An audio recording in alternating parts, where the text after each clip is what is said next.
Ya, seberapa besar? Ternyata salah kita kepada Bapa di surga jauh lebih besar. Lagi sekali. Misalnya ada di antara kita, misalnya. Saudara, kenapa masuk ke LP, ke penjara ini? Karena suatu hari istri dan 5 anak, misalnya ini saya ambil yang gede. Istri dan 5 anak saudara dibunuh oleh orang itu. Rumah saudara dibakar. Marah kita. Wah, itu betul-betul dendam yang luar biasa. Sebesar itu salah orang itu terhadap kita. Istri dibunuh, 5 anak dibunuh, rumah dibakar. Tetap dosa kita kepada Bapa di surga jauh lebih besar daripada dosa orang itu. Karena kejahatan kita yang kita buat itu membuat kita harusnya dihukum mati. Tapi Tuhan Yesus bebaskan kita. Lagi sekali tolong baca ayat 33 supaya kita ingat. 33. Bukankah engkau pun Ya. harus mengasihani kawanmu seperti aku telah mengasihani engkau? Dia bebaskan kita dari hukuman mati. Harusnya kita mati. Tapi ada grasi dari surga. Kata grasi adalah grace, gratia. Seperti itu. Ayat 34. Itu takut sekali kita lihat itu. Maka marahlah tuannya itu dan menyerahkannya kepada algojo-algojo. Nah, lihat. Kepada algojo-algojo. Enggak cuma satu algojo. Ya, lanjut. Sampai ia melunaskan seluruh hutangnya. Nah, tadi sudah dibebaskan 10 juta. Tapi karena tidak mau mengampuni yang 10.000, dia sekarang sudah disiksa oleh algojo-algojo. Saya sering berkata gini pada banyak teman. Apa bedanya algojo dan tukang pijat? Beda tidak? Ayo, bedanya apa? Algojo pukul. Kok tukang pijat? Pijat saja enak. Dan gak cuma satu algojo. Algojo. Sudah disiksa. Suruh apa lagi tadi? Bayar lunas. Habis. Nah, yang penting kata berikut. Lanjutkan, ini kata penting. Ini firman kita harus takut. Maka Bapakku yang di surga Ya. akan berbuat demikian juga terhadap kamu. Apabila kamu masing-masing tidak mengampuni saudaramu dengan segenap hatimu. Saudara, takutlah pada firman ini. Maka Bapakku yang di surga akan buat yang sama kepada kamu. Kalau kamu tidak mengampuni saudaramu. Ingat kata terakhir penting. Mengampuni dengan apa? Segenap hati. Enggak hanya mengampuni. Saudara, ini siklus. Pertobatan kita tidak akan ada artinya. Karena setelah kita bertobat, Bapa mengampuni. Setelah dia mengampuni, dia menyucikan kita. Setelah dia menyucikan, dia menghapuskan. Setelah dia menghapuskan, dia membenarkan kita. Kita dianggap gak pernah berbuat salah. Lalu kita berhak untuk terima semua janji-janji surgawi itu. Tapi kalau kita tidak mau mengampuni orang yang bersalah kepada kita, siklus ini hilang. Kita nggak bisa dapat semua yang Tuhan sediakan.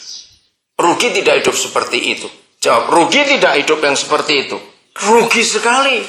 Nah, ini bedanya agama Kristen dengan agama-agama yang lain. Ada konsep pengampunan yang luar biasa. Agama lain, lagi sekali pengampunannya tergantung perbuatan pengikut agama itu. Tapi Bapa kita di surga, di dalam darah Tuhan Yesus, dia menerima kita kok kita bertobat. Sebesar apapun salah dan dosa kita. Ingat dari 1 Yohanes 1 ayat 9. Jikalau kita mengaku segala dosa kita, maka dia setia dan adil. Dia mengampuni kita dan menyucikan kita dari semua kejahatan. Tapi yang dia minta, jangan stop hanya sampai kita diampuni oleh Bapa di surga, tapi kita harus apa? Mengampuni orang yang bersalah kepada kita. Ini hukum yang luar biasa. Maka itu siapapun saudara, lebih-lebih yang masuk ke sini karena difitnah. Orang difitnah itu pasti sakit hati betul. Karena tidak salah. Tapi lihat Yusuf, kita contoh. Dia difitnah bisa-bisa oleh istri Potifar. Dia mengampuni tidak? Mengampuni. Dia bisa sejahtera dalam penjara. Dia divonis seumur hidup. tanpa diadili. Kejam sekali. Tapi Yusuf tahu pembelaan akan datang dari Tuhan. Kalau Yusuf sakit hati, pertama kepada ke-10 kakaknya yang menjual dia ke Mesir. Setelah itu dia dijebloskan ke penjara oleh istri Potifar. Padahal perempuan itu yang ngajak berzina. Yusuf tidak mau, ternyata dibalik. Wah, kejam sekali. Tapi luar biasa, Yusuf tetap mengampuni. Dan dia tidak sakit hati. Tetap mengampuni. Ibrani 12 ayat 14. Salah seorang silakan baca Ibrani 12 ayat 14. Yang lain boleh baca Ibrani 12 ayat 14. Ya, kuat lagi. Penting, ulangi lagi yang kuat. Ya, terus berusahalah hidup damai. Kata berusahalah itu tergantung siapa? Tuhan atau kita? Kita. Hidup damai dengan berapa orang? Semua orang. Itu hebat sekali. Dan kejarlah kekudusan. Kejarlah hidup damai itu. Sebab tanpa hidup damai dengan semua orang, kita bagaimana? Tidak akan melihat Tuhan. Nah, kalau kita nggak melihat Tuhan, ingat di dunia cuma ada 2 kekuatan. 1 Tuhan, 2 hantu. Dibolak-balik begitu. Kalau kita nggak bisa lihat Tuhan, kita pasti lihat setan. Kalau kita lihat setan, kita makin jahat. Ingat, cuma ada 1 di antara 2. Tuhan atau hantu. Tanpa hidup damai dengan semua orang, kita nggak bisa lihat Tuhan. Kalau kita nggak bisa lihat Tuhan, kita bisa ke surga tidak? Tidak. Kalau nggak ke surga kemana? Nah, cuma ada 1 di antara 2 lagi. Saudara, lagi sekali. Saya mungkin, saudara berkata, enak aja Pak Daniel ngomong. Karena Pak Daniel tinggal di luar. Saya ini di dalam ini karena saya difitnah, karena saya begini, karena saya begitu. Tetap mengampuni. Belajar untuk tidak punya musuh selama hidup. Di depan kita ada meja Tuhan. Ada tubuh dan darah Yesus.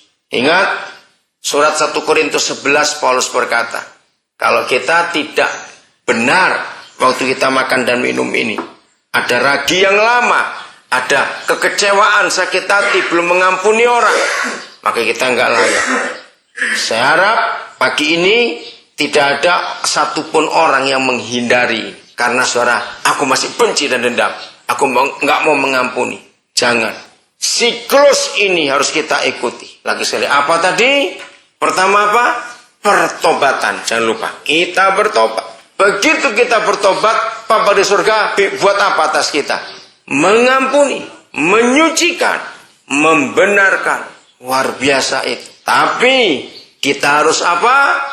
Dengan orang yang bersalah kepada kita, kita harus apa? Mengampuni. Maka kita jadi benar.